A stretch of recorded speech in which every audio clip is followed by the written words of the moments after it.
เดียขึ้นมาแล้วท่านผู้ชมเนี่ยคนอินเดียใส่ชุดสีแดงท่านผู้ชมเขาจะชอบชุดสีแดงมากๆท่านผู้ชม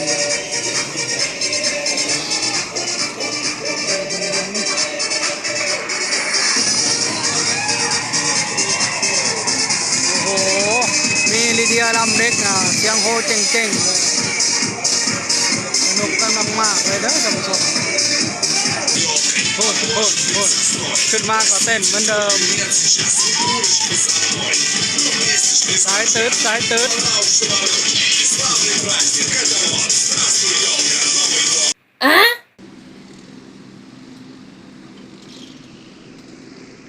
สบายดีครับสบายดีครับเคยไปไทยมาอีกแล้วเคยไปไทยมาอีกแล้ว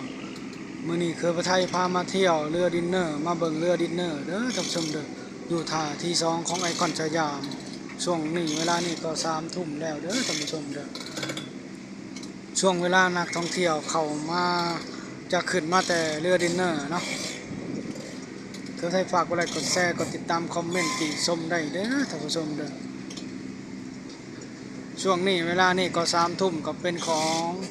มีลิเดียมาส่งนักท่องเที่ยวขึ้นมาแต่เรือดินเนอร์เด้อท่านผู้ชมเด้อเนี่ยกำลังลอยแม่น้ำเจ้าพระยาเข้ามาเลยท่านผู้ชมมาอีกแล้วเมลิเดียมาอีกแล้วเด้อท่านผู้ชมเด้อนี่กำลังลอยเข้ามาเลยนี่กำลังโยะเบาๆเต้นเบาๆเด้อท่านผู้ชมเด้อกำลังตึดเบาๆเนาะตึดเบาๆอยู่บนเรือดินเนอร์เนาะก็เป็นฝรั่งต่างชาติเนาะโอ้โหคนอินเดียเต้นเนาะ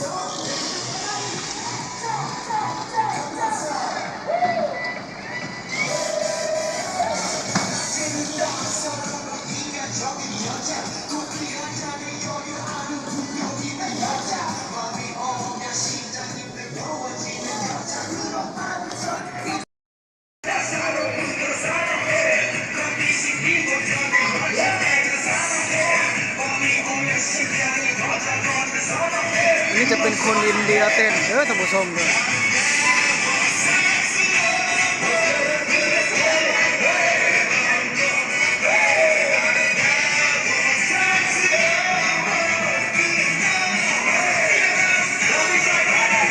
คนอินเดียก็เต้นสนุกมากๆ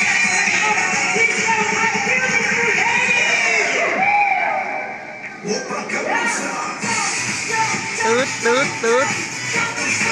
อันนี้จะเป็นอินเดียสายตืดเด้อท่านผู้ชม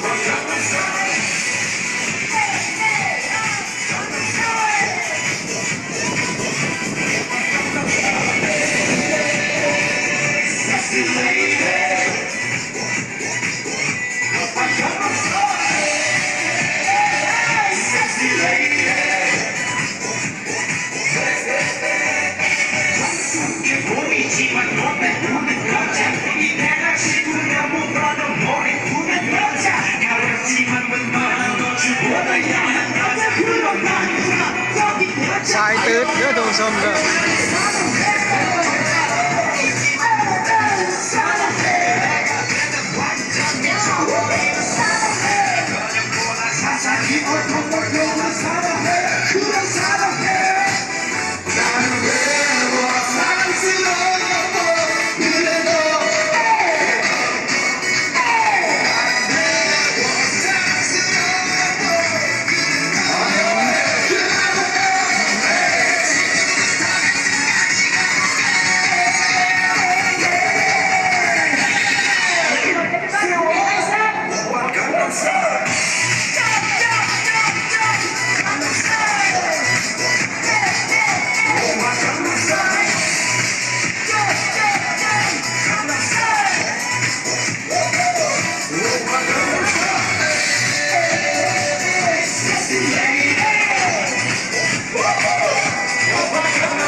ยอดมากๆมื้อนี้เศรษฐีอินเดียเต้นเด้อท่านผู้ชมเด้อ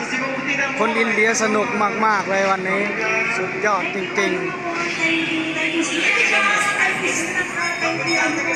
บางนึงนี่เขาเห็นแล้วก่อนที่จบเพลงนี่เขาเห็นก็สิมาใส่เกลือไทย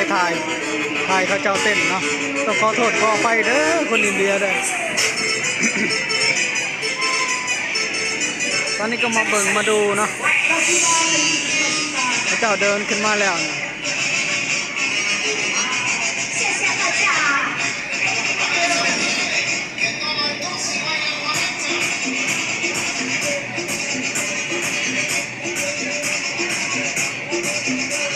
ก็มีหลายประเทศเด้อท่านผู้ชมเด้อมีหลายประเทศมีหลายซอกหลายมุมมาเที่ยวประเทศไทยใครๆก็รู้ว่าเที่ยวเรือดินเนอร์ประเทศไทยสนุกมากๆโอ้โหเขาขึ้นมาก่อนท่านผู้ชมเขาขึ้นมาเยอะมากๆเลยเยอะจริงๆอันนี้ก็จะเป็นคนอินเดียขึ้นมาแล้วท่านผู้ชมเกาหลีแน่นอน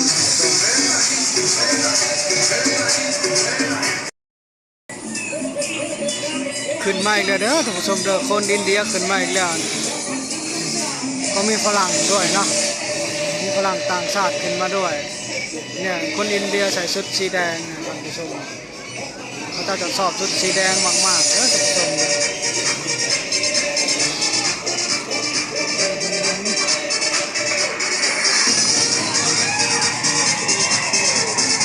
โอ้โหมีลิเดียลำเล็กนะเสียงโหเจ๋งๆเลยสนุกกันมากๆเลยเด้อท่านผู้ชม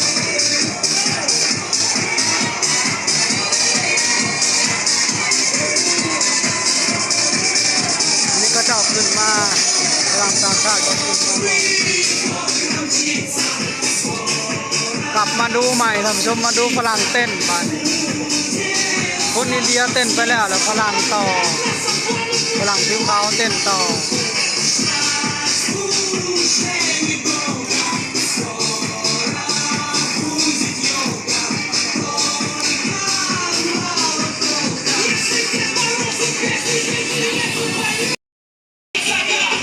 กลับมาดูฝรั่งเต้นเด้อท่านผู้ชมเด้อ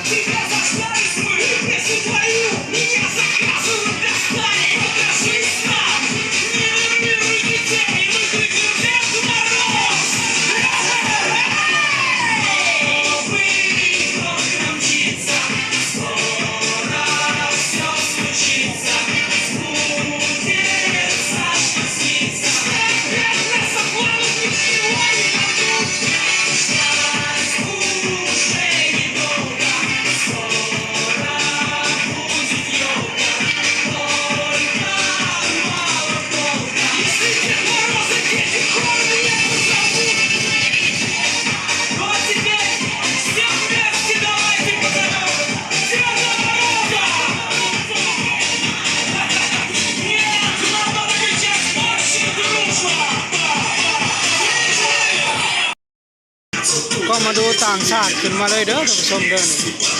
พระเจ้าจะเต้นกันสนุกมากๆวันนี้เอ้าเต้นแล้วโหดขึ้นมาก็เต้นเหมือนเดิมสายตืด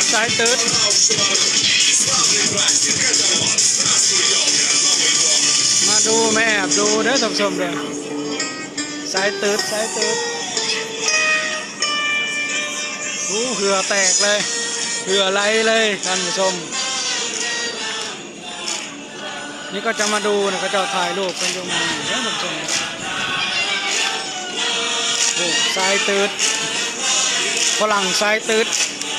คนอินเดียกับสายตืดเหมือนกันท่านผู้ชมเลย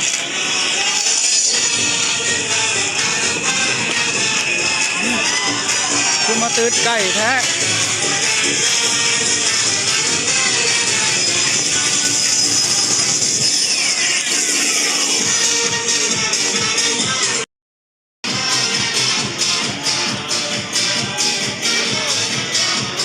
เจ้าลงมาก็ถ่ายรูปกันเด้อท่านผู้ชมเด้อถ่ายรูปกันวันนี้มีแต่สายตืดเลยเมริเดียเนี่ยตืดกัน อนนี้ก็นักท่องเที่ยวขึ้นมาหมดแล้วเนาะแต่ฝรั่งผิวขาวอยู่ตรงนี้เขาเจ้าก็บ่ลงมองนี่เนาะแต่เขาลงมองใดเด้อท่านผู้ชมเพื่อให้ฝากกดไลค์กดแชร์กดติดตามคอมเมนต์ติชมได้เด้อท่านผู้ชมเด้อ